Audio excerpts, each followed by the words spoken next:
Olá, desculpem.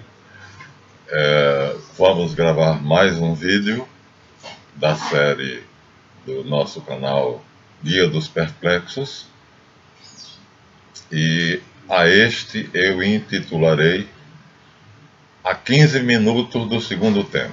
Quer dizer, o segundo tempo, a partida de futebol do primeiro tempo foi de 14 a 18, o segundo tempo será de 39 a 45, mas nós estamos a 15 minutos do segundo tempo e o juiz necessitou apitar uma pausa que ele vai descontar depois, e assim nós estamos, o técnico com os jogadores dando instruções. Então esse, a 15 minutos do segundo tempo, será o número 5, e devo começar por dizer que eu estou um pouquinho decepcionado por não ter recebido nenhum comunicado de vocês. Parece que não entenderam bem, então eu não estou atingindo as minhas metas, pelo visto. Diz o padre Antônio Vieira que quando um determinado assunto não é compreendido, o defeito está ou no falante, ou no ouvinte, ou no discurso. Então aqui, se sou eu, se é em mim que está a falha, me desculpem, vou me esforçar para ser mais claro. Se é vocês, sejam mais atentos, porque tem que ter, aprendendo a ver, né? Nós mostramos que os sentidos têm que estar muito alerta, e no aprendendo a pensar, que há um mecanismo natural para compreender as coisas, e esse mecanismo vocês têm que exercitá-lo e têm que estar consciente deles. Qual é a minha reprimenda a vocês? É a seguinte: no vídeo síntese do canal e em outros, eu repeti o postulado de São Tomás de Aquino, que eu vou repetir mais uma vez, que o objetivo final, na ordem prática, é o último a ser atingido, mas na ordem teórica é o primeiro a ser explicado, comunicado. E eu disse que o nosso objetivo final aqui era a felicidade, a alegria de viver, a plenitude, a verdade. Tenho me esforçado para levar essa verdade até muitos. Sei que o mundo odeia a verdade, senão não teriam crucificado aquele que disse: eu sou a verdade. Até porque, para chegar a esta verdade, é necessário um caminho específico. E chegando-se à verdade, você automaticamente descobre que ele é a vida, que é a lei única do universo, da qual derivam todas as outras. Por isso ele disse: eu sou o caminho, a verdade e a vida. Quando diante de Pilatos perguntou-lhe se ele era rei, ele disse: sim, tu dizes, eu sou rei. Nasci e vim ao mundo para dar testemunho da verdade, e quem é pela verdade ouve a minha voz. Ele estava se referindo a Gênesis, na criação do casal original, quando Elohim, não Javé, que é o demiurgo, mas Elohim, que é o Deus Pai de nosso Senhor Jesus Cristo, que apareceu a Abraão e a Isaac, e era o Deus de Jacó com o nome de El Shaddai, e que apareceu a Melquisedeque com o nome de Elion. E no Gênesis 1 ele é nomeado de Elohim. Então, nós temos de encontrar o caminho para a verdade, e chegando à verdade, nós perceberemos o valor da vida. E aí não nos juntaremos mais aos maus, aos perversos, a nenhum daqueles que atenta contra a vida, porque atentar contra a vida é atentar contra Deus. Deus é o autor da vida. E Jesus Cristo, numa frase célebre, que não foi compreendida quando foi dita para os seus apóstolos, ele disse: este é o preceito que o Pai me deu, ter a vida em mim. Eu tenho a minha vida, e eu a darei e eu a tomarei de volta. Ah, que privilégio, hein? Ter a vida em si, dá-la e tomá-la de volta. Então, nós deveremos nos pautar, né, por esse grande livro que no Mosteiro de São Bento a gente chamava de Evangelho Quadriforme.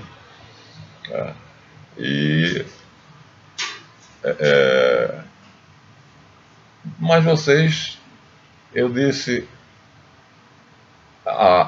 o objetivo, o goal, né, aquilo que se mira, que se persegue, que se deseja, que se busca, na ordem prática, é o último a ser atingido, mas na ordem teórica é o primeiro a ser explicado. E até agora ninguém me cobrou esse objetivo último, e fazendo uma análise dos vídeos que eu gravei, parece que eu não estou falando nem um pouco em felicidade, pelo contrário. Agora, então, primeiro eu fiz o Aprendendo a Pensar, tá, tudo bem. Era necessário, porque ninguém é feliz se não pensar bem. São Tomás diz: Qui bene distinguisce, benedixit. Quer dizer, aquele que pensa bem, distinguindo bem os conceitos, fala bem.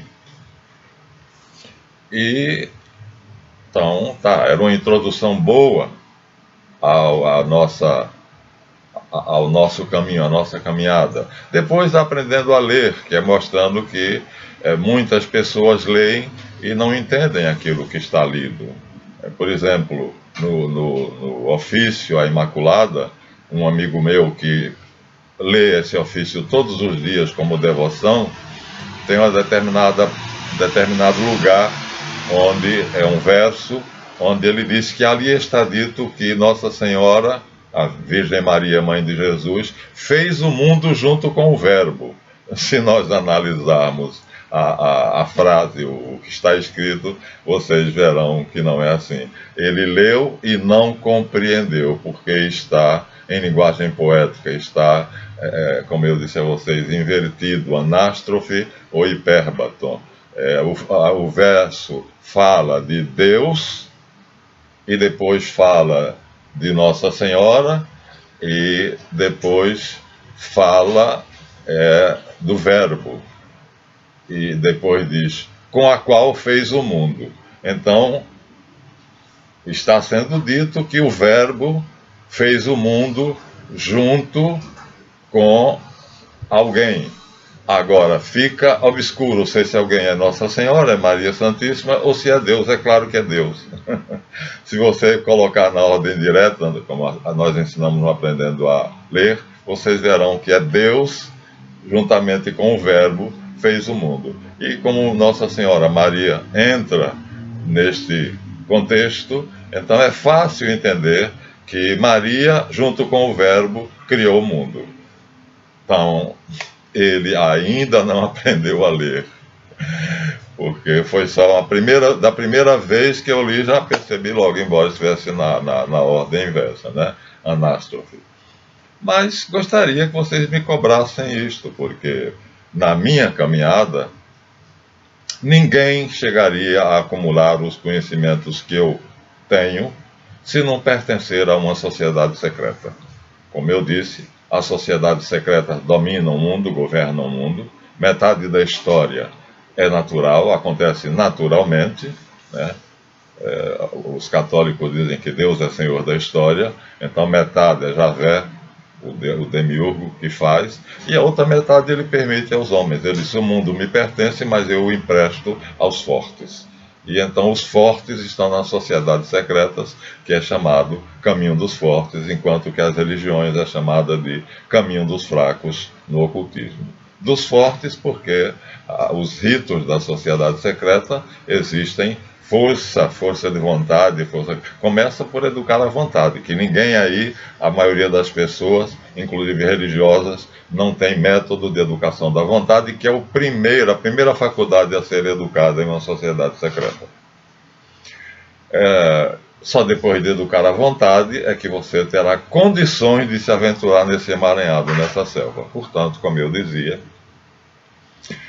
ninguém vai conseguir amealhar os conhecimentos que eu tenho sem pertencer a uma sociedade secreta. Então, eu faço parte de muitas, né, e de várias, e como disse a vocês, Hitler, aqui na Segunda Guerra Mundial, há muitas sociedades secretas envolvidas, né? A primeira delas mencionada é a Sociedade de Thule, que tinha 99 lojas, eu acho que era 100, viu?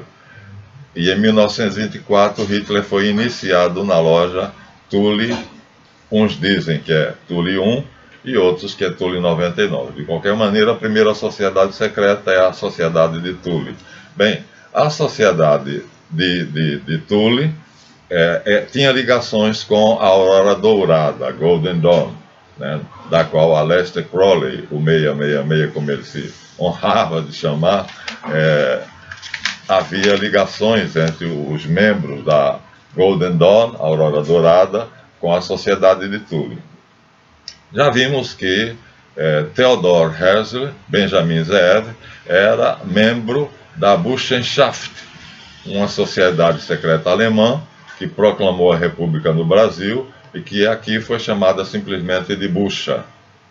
Invadiu a Faculdade de Direito de São Paulo e lá fez tudo direitinho, como eu vou falar para vocês. Então, a República Brasileira é fruto das maquinações da Bucha, e com o seu testa de ferro, que foi o tenente-coronel Benjamin Constant Botelho de Magalhães, que usou para isto as cabeças que ele tinha disponível, que pertenciam à Bucha, e a principal foi o Marechal Deodoro da Fonseca, que era muito respeitado, uma pessoa íntegra, e que adoeceu no dia da proclamação, porque não queria fazer aquilo com o grande amigo dele, que era o imperador Pedro II.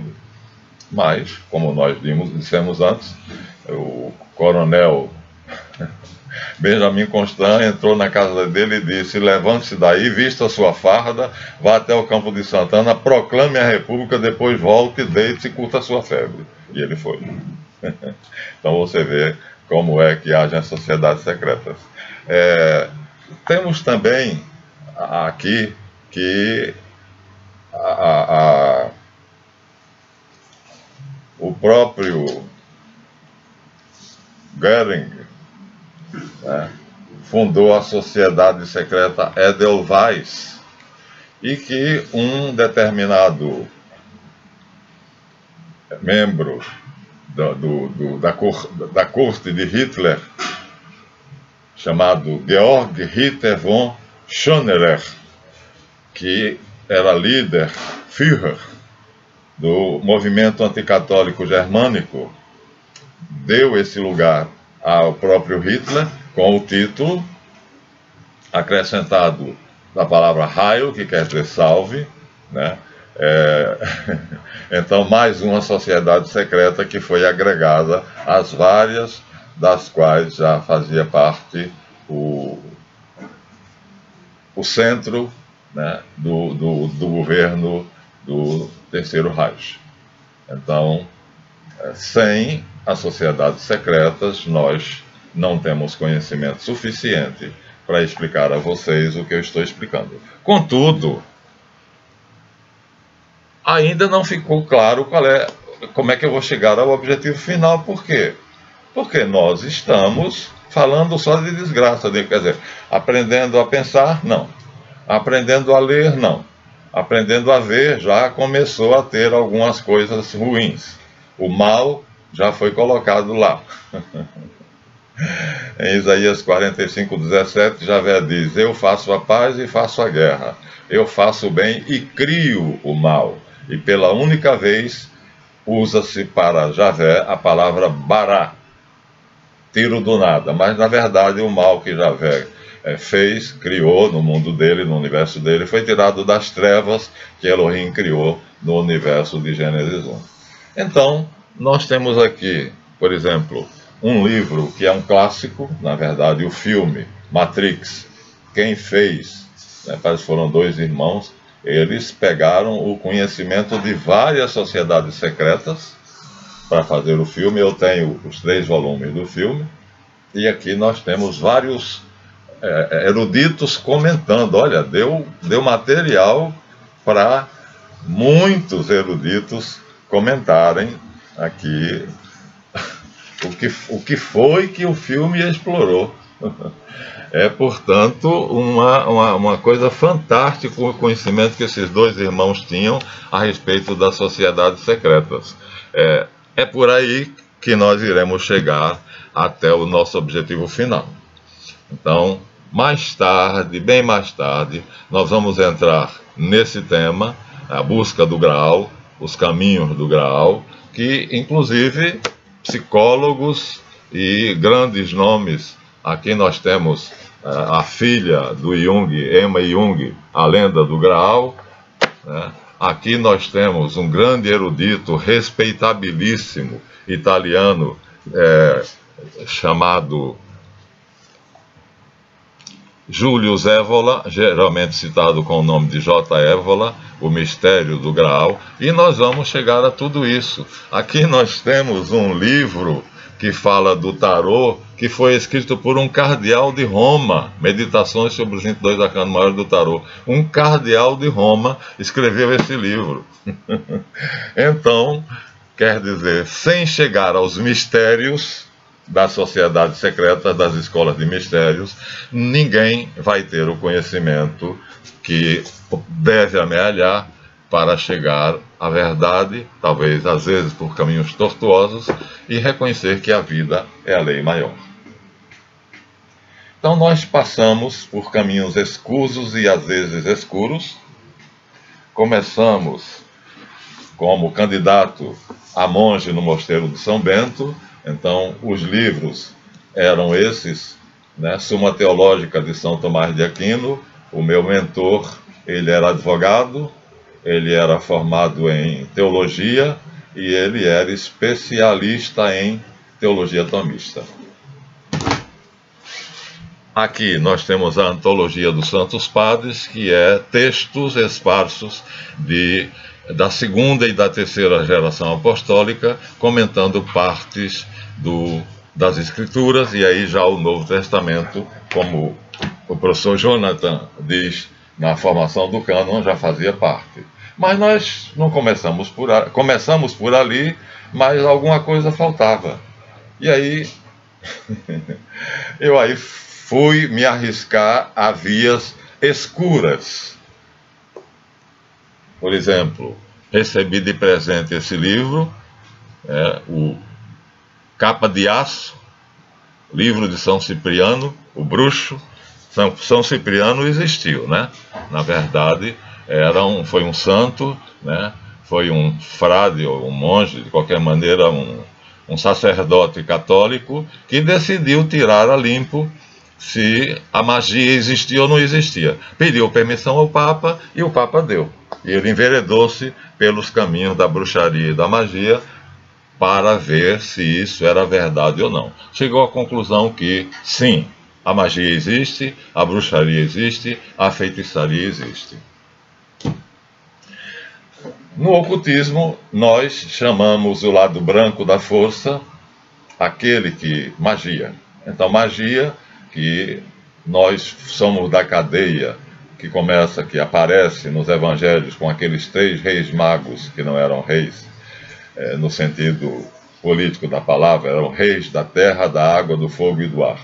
Que eles vão adorar o menino Jesus. Então, Melquior, Belshazzar e Gaspar, aquela corrente de magos que são cristãos, nós fazemos parte dessa linha, dessa ordem. Portanto, fui aceito e levado à posição de Caribu pelo Colégio dos Magos Caldeus, do qual eu me honro em fazer parte, numa cerimônia feita dentro da igreja de Santa Teresinha do Menino Jesus, porque aquele que me deu o título disse que esse título só poderia ser concedido se o candidato, no caso eu, estivesse diante da coisa mais sagrada que ele considera. E eu falei com o padre Roberto Sara que a coisa mais sagrada que eu considero é o Santíssimo Sacramento, a hóstia consagrada dentro, né, daquela casinha do sacrário, e ele deu permissão. Para meu espanto, eu esperava levar um não, e ele me deu a chave do cadeado da igreja, e nós entramos, e a cerimônia foi feita, e assim eu fui elevado, né? O mestre que me visitou, né, era um caribu, e ele disse que eu tinha conhecimento igual ao dele. Ele era reencarnacionista e disse que na antiga Caldeia nós trabalhamos juntos. Eu vejo a reencarnação de outra forma, não vou discutir isso aqui, mas vamos aceitar o suposto dele. Então, se lá nós estávamos juntos, aqui nós também estamos juntos. Ele estava incorporado. E então, com o título de caribu, eu fui agregado ao Colégio dos Magos Caldeus. Mago, magia branca, o lado branco da força. Ali nós temos o lado negro da força, São Cipriano. E com Hitler nós também temos o lado negro da força. E aqui, nesse livro Seitas Secretas, nós temos tudo misturado, uma mistureba, né? Geralmente, tecnicamente, os livros de magia negra são chamados de grimórios. Então, aqui nós temos um grimório, da palavra francesa grimoire. Então, são livros que têm muita coisa, muita besteira, muita superstição, muita ignorância, e aqui nós temos uma descrição geral das sociedades que usam a força branca, o lado branco da força, e das sociedades que usam o lado branco da força. Mas os dois se equilibram. Então, eu vejo que não pertenço a nenhuma daquelas sociedades, nem a sociedade de Tule. Fui convidado para pertencer à Aurora Dourada pela Dalva, que era supervisora da Golden Dawn no Brasil, e que me ofereceu R$150 mil por mês. Eu tive duas conversas com ela, uma na presença do meu sobrinho, na casa dele em Copacabana, e a outra ela veio aqui em Caxias e conversou comigo. Na primeira, ela tentava mostrar as vantagens de pertencer à ordem. Na segunda, que estávamos sozinhos, ela achou que podia falar sobre o que ela conhece e o que eu conheço. A gente então teve uma conversa de igual para igual, dissertando sobre o conhecimento, e ela saiu muito assim triste, com toda a certeza de que eu seria uma grande conquista e que faria o trabalho que ela faz, ficando com os estados de Minas Gerais, Espírito Santo e Rio de Janeiro, e o Sul ficava com ela. O resto do Brasil já estava em outras mãos.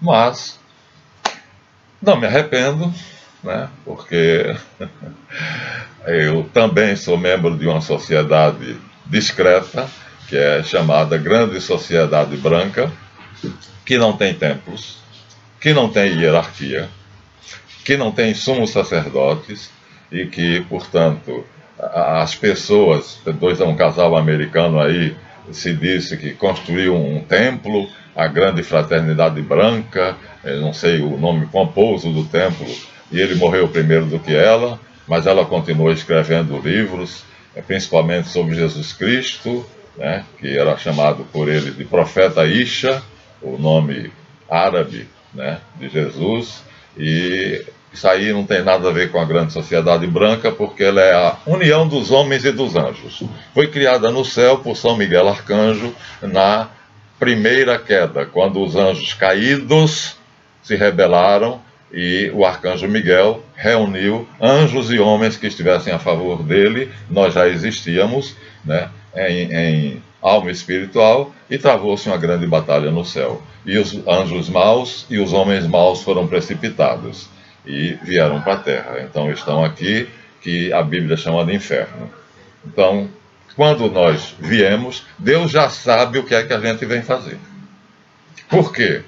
Porque Ele traçou o nosso destino? Não.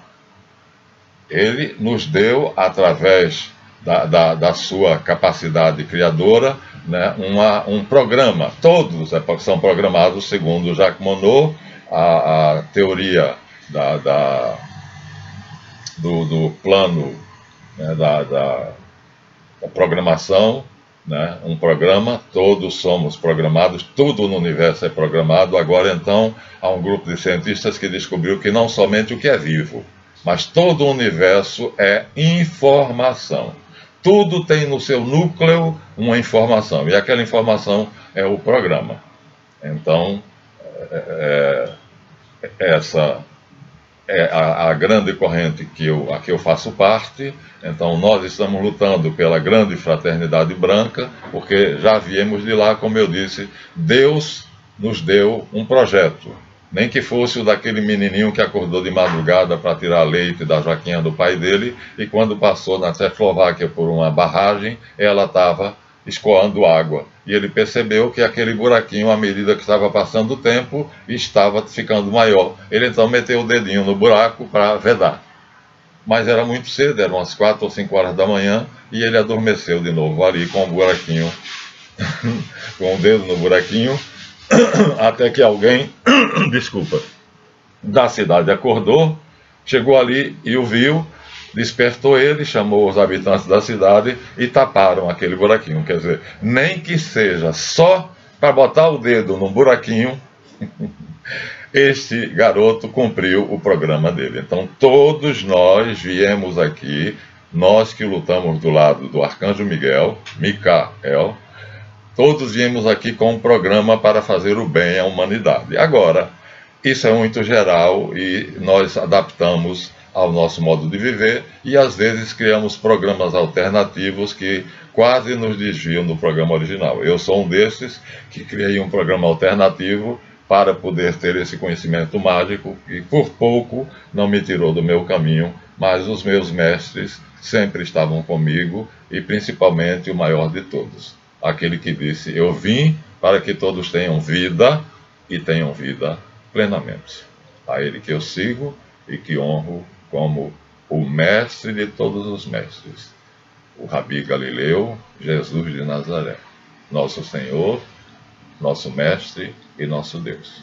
Então, a grande fraternidade branca, na verdade, São Miguel Arcanjo é obediente a ele, portanto, não depende de religião, não depende de credo, mas é uma crença. Ela supõe uma crença na vida. Da vida deriva o bem, porque quem protege a vida faz o bem, e quem destrói a vida faz o mal. No caso da Segunda Guerra Mundial, 90 milhões de mortos. Então, quem fez isso fez um grande mal. E nós já sabemos que são os judeus cátaros que programaram para dar a Palestina de presente ao cabeça dos cátaros. Mas, na verdade, eu tenho ainda duas coisas para mostrar a vocês. Uma delas é, ali eu falo de um personagem chamado Travis Lincoln, que Hitler era, pelo menos, afrontosamente antissemita, mas tinha contra o judeu, Supõe-se. Supõe-se que ser antissemita é ser antijudeu.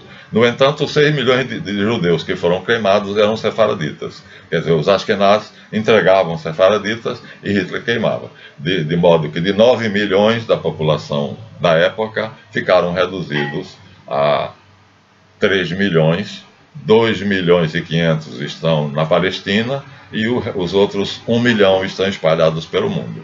Portanto, eles representam 14% da população mundial de judeus semitas, chamado por Arthur Koestler, que é judeu sefaradita, e ele diz, isso é uma farsa, no livro dele, a 13ª Tribo, ele diz que é uma farsa, e no material que eu tirei do site TOT, então, mais 3 judeus sefaraditas disseram é uma farsa, e Jack Bernstein disse isso é uma farsa, e Myron Fagan, que foi candidato a vice-presidente dos Estados Unidos, disse é uma farsa, e Einstein disse isso é uma farsa. Então, todos eles, judeus Ashkenaz, portanto, cátaros. E você vê, eu vou agora ler com detalhe a vida de um desses 3 judeus. Nós dissemos que era Werner von Braun, que dirigia o departamento de guerra, de pesquisa sobre guerra de Hitler, Freud, que era o médico pessoal de Hitler, e Trebitsch Lincoln, que era seu confidente e conselheiro pessoal, a sombra por trás de Hitler. Então aqui nós temos alguma coisa, o livro Governantes Invisíveis e Sociedades Secretas. Eu o prezo muito, porque era o livro de cabeceira daquele que me levou para a maçonaria, que é José Castellani, de cuja memória eu honro, né, porque ele tinha uma mentalidade sobre sociedade secreta, maçonaria, conhecimento oculto, muito diferente daquela que impera na maçonaria, pelo menos aqui no Brasil. E esse era o livro de cabeceira dele. Então, Serge Rutin, que tem vários outros livros. Então, vamos ver aqui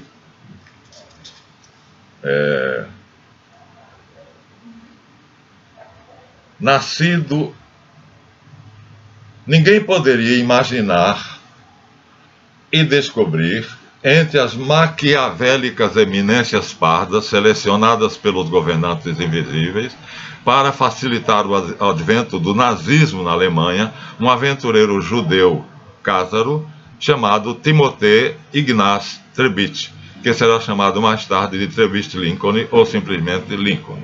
Nascido em 1879 no gueto de Pax, na Hungria, ele emigrou para a Alemanha e mais tarde para a Inglaterra à procura de trabalho.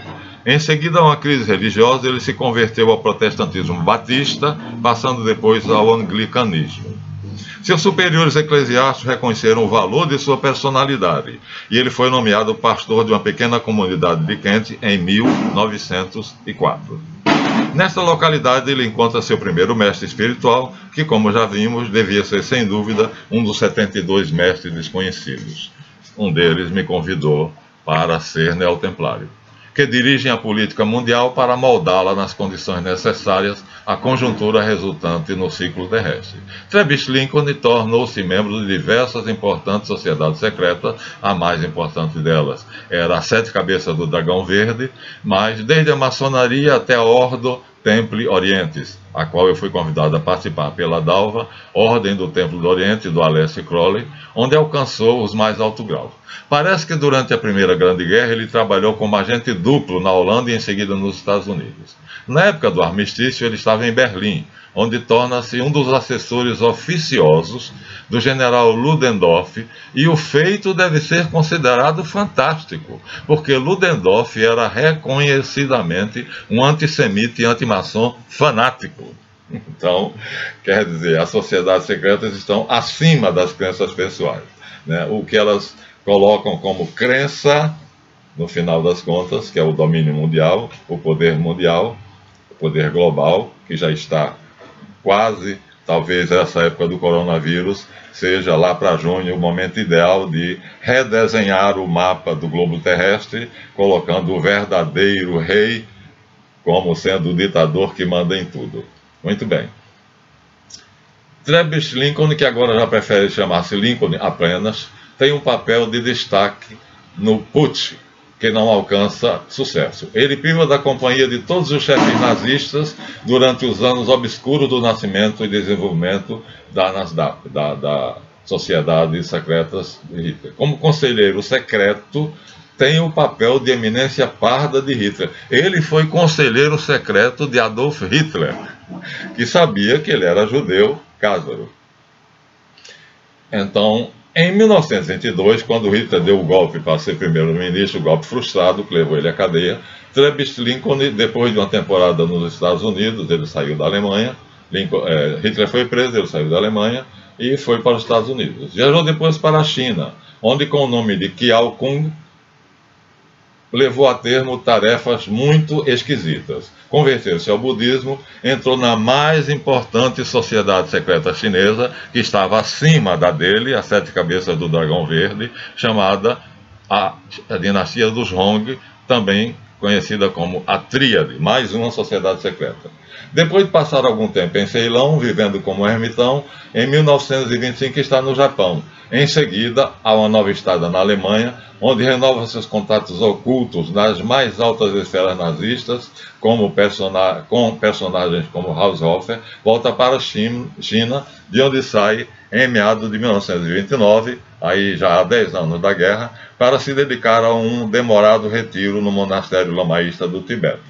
Depois desse período, lá ele recebe um grau que o chama de o Lama das Luvas Verdes, pelo símbolo mágico que lhe foi conferido no Ceilão por um misterioso abade budista.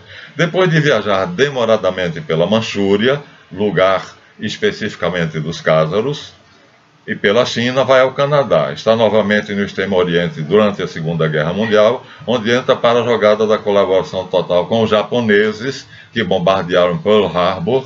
Então ele vai lá para traçar os planos de como será feito, de que maneira obrigarão os americanos a entrarem na guerra, que ocupa a parte ocidental da China. Trebitschlin, quando morreu no dia 9 de outubro de 1943, em plena Guerra Mundial, no Hospital Francês de Xangai, em seguida a uma operação cirúrgica. Então aqui está a biografia resumida de um dos muitos cázaros que faziam parte do séquito de Hitler, ele próprio também um judeu cázaro.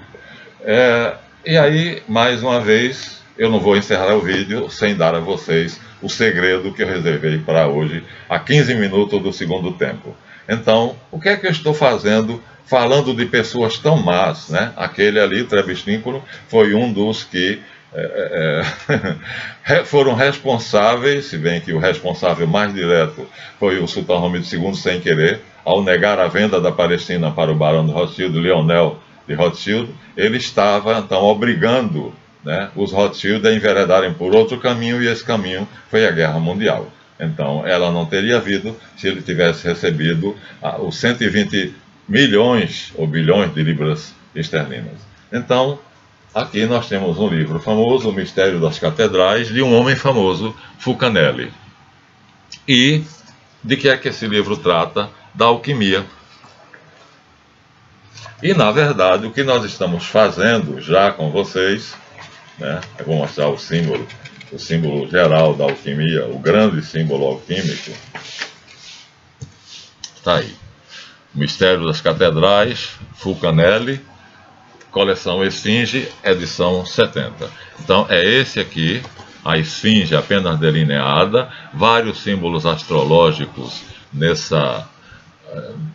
nesse sólio que está aí, uma caveira, objetos usados pelos químicos e pelos alquimistas e um corvo em cima do crânio. E aqui está um livro no qual está escrito Motus Liber, e uma estrela de 6 pontas. Livro das mutações, das mudanças. E a estrela de 6 pontas, evidentemente, diz quem é que escreveu esse livro, né? Uma determinada sociedade que depois tomou o nome de Movimento Sionista Mundial. E aqui está escrito Lege, Lege, Relege, et invenias. Labora et invenias. Lege, lege, relege. Labora et invenias. Ou seja, trabalha, trabalha, trabalha mais.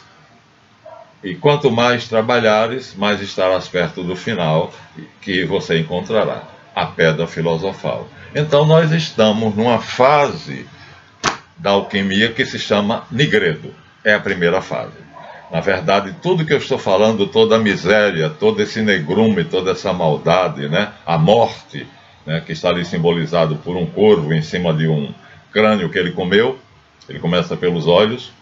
Então é o símbolo dos alquimistas, e nós então já estamos fazendo a nossa caminhada alquímica, embora não pareça, e a primeira fase, chamada nigredo, é tomar consciência do mal, da força negra, daqueles que usam a magia negra, daqueles que vão contra a vida, daqueles que são a favor da morte. São agentes de Thanatos. Para nós cristãos, são sectários do diabo, que é mentiroso e assassino. Portanto, nós estamos já a caminho da verdade. E quando estamos falando a 15 minutos do segundo tempo da partida, né, o técnico está dando instruções ao seu grupo de jogadores para voltarem ao campo daqui a pouco, no próximo vídeo, e vocês estão vendo como as sociedades secretas, elas são uma rede, né, no globo terrestre todo, e são as responsáveis pela história, pela parte da história que o homem constrói. Então, sou membro de algumas delas, mas me honro em ser membro da sociedade, da grande sociedade branca, que é a união dos anjos e dos homens. Então, vejam o vídeo, deem seu like ou dislike, inscrevam-se no canal e se gostaram. Se não gostaram, podem dar o seu dislike. Já estamos a 40 minutos e 28 segundos e vamos aqui nos despedindo até o próximo vídeo.